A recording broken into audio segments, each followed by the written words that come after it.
कभी सपा के धर्मेंद्र यादव को पटखनी देने का कारण बने गुड्डू जमाली आज खुद समाजवादी पार्टी के रंग में रंग चुके हैं।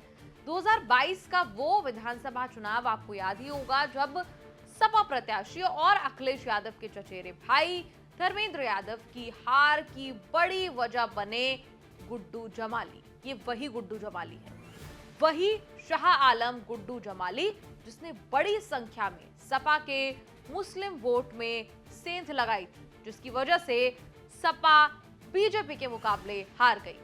आज उसी गुड्डू जमाली को अखिलेश यादव ने गले लगा लिया है, यानी जमाली ने लोकसभा चुनाव के पहले सपा ज्वाइन कर ली है।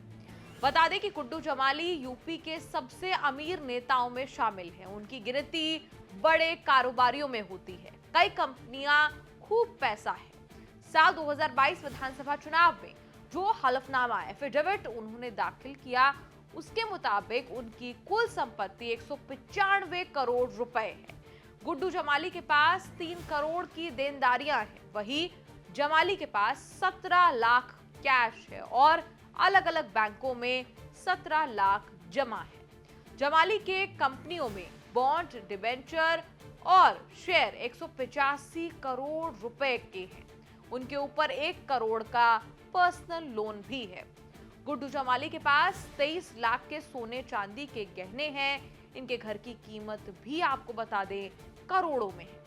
मूल रूप से आजमगढ़ के जमालपुर गांव के गुड्डू पूर्वांचल के बड़े मुस्लिम नेता रहे हैं। उनकी मुस्लिम वोटरों पर जबरदस्त पकड़ है। शायद यही कारण है कि राज्यसभा चुनाव में लगे झटके के बाद समाजवादी पार्टी अब मुस्लिम वोटरों को साधने में जुट गई। इसी कड़ी में अफजाल अंसारी के बाद पूर्वांचल के बसपा नेता शाह आलम उर्फ गुड्डू जमाली आज समाजवादी पार्टी में शामिल हो गए। सूत्रों की माने तो सपा उन्हें एमएलसी बना सकती है। गुड्डू जमाली के सपा में शामिल होने से आजमगढ़ में पार्टी को मजबूती मिल सकती है। बताया जाता है कि गुड्डू जमाली लंबे समय से समाजवादी पार्टी के संपर्क में थे। अखिलेश यादव ने खुद कहा कि गुड्डू जमाली 2022 में आए थे, लेकिन किसी कारण से साथ नहीं हो पाया था। अब वो आए नहीं, मैंने उन्हें बुलाने का काम किया है। मुझे याद है 2022 के चुनाव से पहले गुड्डू जमाली साहब हमारे पास आए थे। किन्हीं परिस्थितियों, किसी कारण हम लोगों का साथ नहीं हो पाया,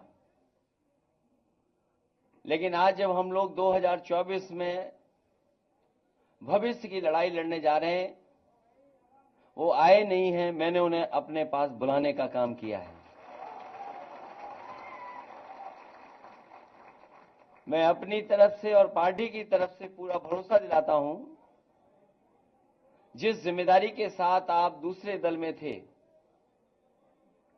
जिस तरीके से आपने कभी पीछे मुड़ करके नहीं देखा, इस पार्टी में भी आपको रह करके आपको अपने घर जैसा लगेगा। ये आप अपनी पार्टी में वापस आए हैं। चुनावी राजनीति की बात करें तो गुड्डू यूपी की मुबारकपुर विधानसभा से 2012 और 2017 में बसपा के टिकट पर चुनाव जीत चुके हैं। फिर 2014 और 2022 लोकसभा उपचुनाव में गुड्डू जमाली ने बसपा के टिकट से चुनाव लड़ा। इस चुनाव में वो सपा प्रत्याशी और अखिलेश यादव के चचेरे भाई धर्मेंद्र यादव की हार की बड़ी वजह बने। उन्होंने बड़ी संख्या में सपा के मुस्लिम वोट में सेंध लगाई, जिसकी वजह से सपा बीजेपी के मुकाबले हार गई थी। उधर समाजवादी पार्टी में शामिल होने के बाद गुड्डू जमाली ने कहा कि मैं बीएसपी में भी रहा हूं, मुझे वहां भी सम्मान मिला, पर अब ऐसा लग रहा है जो लड़ाई मैं लोगों के लिए लड़ना चाहता हूं वो यही संभव है। बिल्कुल ऑनेस्टली कह रहा हूँ, कोई नाराजगी नहीं थी, वहाँ भी मुझे बहुत इज्जत मिली थी, लेकिन आज मुझे ये वक्त की जरूरत लग रही थी। हम लोग पीडीओ को मजबूत करना चाहते हैं। पूरी रिपोर्ट पर आपका क्या कुछ कहना है, आप कमेंट्स में लिखकर अपनी राय जरूर दें और देखते रहिए न्यूज़ तक।